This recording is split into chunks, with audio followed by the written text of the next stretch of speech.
Hello, welcome back to First Chapter Friday from the Alameda Free Library. Today I'm going to read the first chapter of Sisters of the Neversea by Cynthia Leitich Smith. Let's dive in and see what this book has to offer. Chapter 1. Tick, tock, tick, tock. Each tick, tick, ticking second brought Lily and Wendy closer to the end of their time sharing a home as stepsisters. Not that they were on speaking terms anyway. You see, Wendy's father, Mr. George Darling, that's him in the trim navy suit, he had already accepted the assignment on Wall Street, and Lily's mama, Ms. Florence Roberts Darling, that's her in the bright blue calico, she had flat out refused to quit her job with the tribe and move away from Oklahoma. And this, in turn, had created a rift between the girls over their own summer living arrangements. But that evening, the whole family was still together, surrounded by community, celebrating Big Brother John's high school graduation. Gripping her rolled-up ceremony program, Lily exclaimed, "He's next! John's next!" Flashing a brilliant smile, John strode across the stage in a flowing black robe with a beaded eagle feather dangling from his mortarboard. His parents and siblings proudly rose, cheering. His grandparents, aunties, uncles, and cousins proudly rose, cheering. Great Auntie Lillian had done the beadwork herself. "He looks so grown up," Wendy exclaimed as John raised his diploma high. "Way to go, John," Lily sang out, as if he could hear her from the arena bleachers. In that joyful moment, Wendy Moira Angela Darling never would have muttered that John was merely her stepbrother. And Lily Maria Roberts never would have boasted that John was her real brother. Instead, Wendy blinked back tears because everything was changing, while Lily gave her mama and daddy bouncing high fives. Meanwhile, Mr. Darling lifted the siblings' 4-year-old baby brother Michael onto his shoulders for a better view of John's big moment. "John, John, John, John," Michael chanted, clapping. "John, John, John." Michael shared a mama, Ms. Roberts Darling, with Lily and John. Michael shared a father, Mr. Darling, with Wendy. Michael would be staying with Lily, John, and their mama in Tulsa rather than boarding tomorrow's red-eye flight with Wendy and their father for New York City. Or so they all assumed at the time.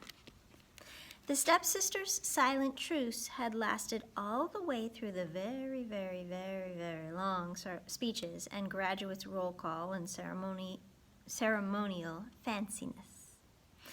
It had survived a few scathing looks and a couple of turned-up noses in the expansive leather back seat of Mr. Darling's sedan. What's more, the girls had managed to mostly avoid each other at the boisterous potluck reception in their backyard. On the wraparound wooden deck, Lily and Wendy helped serve sherbet fruit punch and chocolate raspberry sheet cake without exchanging a word. "You girls must be so proud of John," Auntie Lillian said, accepting a plated serving.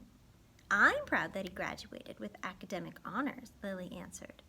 "I'm proud that he got a baseball scholarship," Wendy replied. Which was silly because they were both equally delighted with John all around. Wiping chocolate icing from Michael's chin, Auntie Lillian remembered a time not long ago when the girls were inseparable and every third word out of their mouths was "we." High in the night sky, a cluster of curious twinkling stars gathered to observe the festivities. As the crowd of partygoers thinned, the stars watched John exchange a round of hugs and handshakes. They watched Mr. Roberts, who was John's tall, jovial daddy, and, to be perfectly clear, also Lily's daddy, swing an arm around his son's shoulders and walk him to his pickup truck. They watched John hop behind the wheel, wave goodbye, and drive off to meet up with his school pals. Then the stars turned their attention to the younger children of the family, the ones who hadn't grown up yet. The stars knew what was coming, who was lurking. They always did. They'd seen it all before, countless times, across vast green oceans and ethereal night skies. They recognized the tiny sparkling glow nearly hidden in the wise old oak tree sprawling above the Roberts Darlings' backyard. They recognized the crouched, shadowy figures within its branches. The stars weren't the only spectators closely observing Lily, Wendy, and Michael. That's the end of Chapter 1 of Sisters of the Neversea by Cynthia Leitich Smith. Let's see what the front cover has to offer here.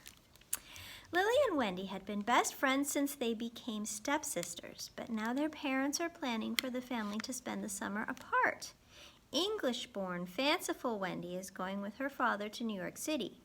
Sensible Lily, whose Muskogee Creek, is staying behind with her mother in the suburbs of Tulsa. And though they won't say it, both girls are fretting about what this change means for their family, especially for their little brother Michael. Little do they know that a mysterious boy has been watching them from the tree outside their window. A boy who intends to take them away from their home for good, to an island of wild animals, fairies, and kidnapped children, to a sea of merfolk, pirates, and a giant crocodile. A boy who calls himself, you guessed it, Peter Pan. In this modern take on the popular classic, award-winning author Cynthia Leitich Smith weaves an unforgettable story about two girls faced with impossible dangers and inexplicable wonders, and who are determined to find their way back to the family they love.